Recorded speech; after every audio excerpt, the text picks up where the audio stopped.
aïe, pourquoi j'ai choisi ce film? Vous allez me frapper. S'il vous plaît, me frappez pas. J'aime ce film, merde. J'aime la prélogie. Oui, oui, je le dis. J'aime la prélogie de Star Wars. Ça ne me dérange pas, moi, cette abondance d'effets numériques. Après tout, le cinéma, et surtout le cinéma de science-fiction, c'est l'art de l'artifice.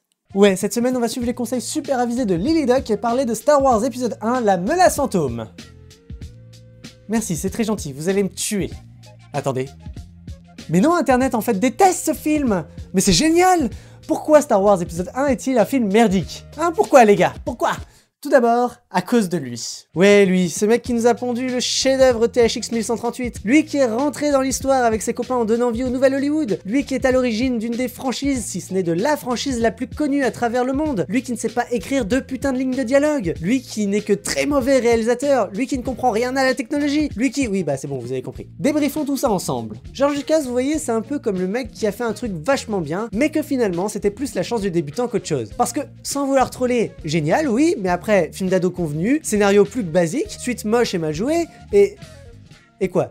C'est tout ce qu'il a fait? Ah mais ok, ouais, ok. Vous êtes sûr que réalisateur c'est le titre qui convient mieux à George Lucas, les gens? Non, bon, très sérieusement, Lucas est loin d'être le réalisateur de génie comme certains aiment le prétendre. Mais passons, je suis censé parler de la menace fantôme. Déjà, la chose qui me choque le plus, c'est sa photographie. Horrible. Mais pour comprendre pourquoi, il faut se remettre dans le contexte. À l'aube du 21e siècle, c'est un peu la course aux caméras numériques. Chaque entreprise commence à développer ses concepts et à les proposer aux studios de production. Lucas se dit que ça peut être une bonne idée de tourner sa prélogie en numérique. Il se tourne alors vers Sony et sa filiale Panavision et finance en partie le développement des caméras Cinealta, des caméras numériques compatibles avec des accessoires courants du cinéma analogique, notamment les objectifs. L'image rendue par ces caméras est quelque peu saturée, limite tout droit sortie d'un comic book. Les rouges sont très marqués et bavent un peu parce qu'en plus le rouge c'est de la merde à encoder, et résulte donc une image de merde. Alors ouais, avec les multiples remasterisations qu'ont pu subir le film, ça ne se voit plus de trop. Mais pour vous donner une idée du massacre que ces caméras rendaient, sachez que Star Wars n'est pas le premier film à avoir profité de cette technologie. Non, ce premier film était français. Et si vous l'avez vu, vous allez tout de suite comprendre le genre d'image dégueulasse qu'on obtenait avec ces caméras. Le film en question, mesdames et messieurs, est Vidoc. Vidoc. Putain de bordel de merde, Vidoc. Ce film est la quintessence de la photographie à chier au cinéma. Et c'est Lucas qui a demandé à Sony de faire cette caméra de merde. Donc voilà, Lucas est une brêle en technologie. Ou Sony, mais bon, faut vraiment le vouloir pour accepter un rendu comme ça. Je voulais aussi aborder cette histoire de dialogue, mais vous avez tous l'image d'Anakin et de son jeu d'acteur en tête, j'imagine. Je ne vais donc pas m'éterniser plus que ça sur ce point. Au passage, il s'agit de Jack Lloyd, l'acteur ayant tenu le rôle du gamin dans la course aux jouets. Mais ta gueule, t'adores ce film aussi. Parlons plutôt du scénario. On est tous d'accord pour dire que le film n'est pas très poussé niveau scénario. Je veux dire, merde quoi, l'histoire en gros, c'est des pas beaux méchants qui font des choses méchantes à un petit royaume et à sa reine. Du coup, on envoie des chevaliers gentils pour l'aider. La reine est libérée, mais un problème oblige les gentils à s'arrêter au beau milieu de nulle part. Précisons que leur moteur hyperdrive tombe en panne juste à côté d'une petite île. Sacrée chance, puisqu'à une fraction de seconde près, ils auraient pu se retrouver au beau milieu de nulle part sans personne pour les aider. Les gentils font ce qu'ils peuvent pour réparer leur bateau et rencontrent un enfant tout mignon et encore plus gentil et qui sait pas jouer. Alors il le ramène à la capitale du royaume. Là-bas, le roi décide que c'est pas bien ce que font les méchants, mais il peut rien faire. Alors les gentils chevaliers retournent en secret aider la planète de la reine. Ils font une mini-guerre et renvoient les méchants chez eux parce qu'ils sont des méchants, mais que eux c'est des gentils. Du coup tout le monde est content, sauf qu'un des chevaliers est mort pendant la guerre, mais tout le monde est content quand même. Enfin, vous rigolez, mais Lucas a un vrai talent pour écrire des histoires pas du tout originales. Mais c'est même pas sur ça que je vais cracher. Après tout, qu'on le veuille ou non, bien que l'histoire soit simple, elle est loin d'être conne. Et c'est avant tout un film pour enfants. Comment ça, vous n'êtes pas d'accord? Et ça? Et ça?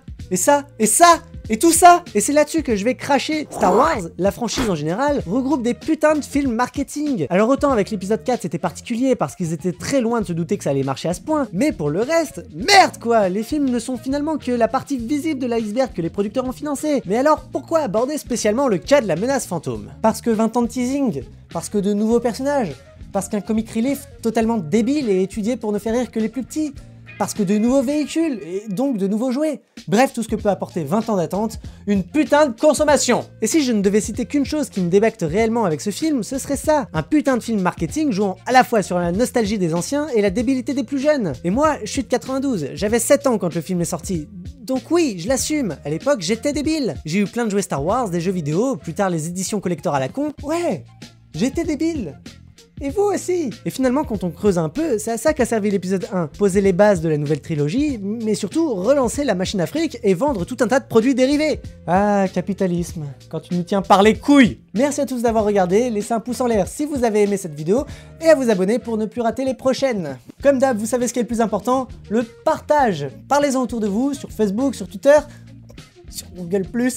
C'était la dernière antithèse avant mon grand voyage, mais que cela ne vous empêche pas de proposer des films, alors direction les commentaires. J'en profite juste pour vous annoncer que vous pourrez retrouver toutes mes vidéos sur le site du Cinéphile Anonyme, un site d'actualité cinéma, de critiques et qui regroupe d'autres chroniques youtubiennes parlant de cinoche. C'est vachement bien foutu, alors je vous invite à checker le lien que je vous ai mis dans la description. Le Cinéphile Anonyme est aussi dispo sur Android et iOS, donc vous privez pas à télécharger l'application, et comme ça c'est cool. C'est comme si vous alliez me trimballer toute la journée dans votre poche.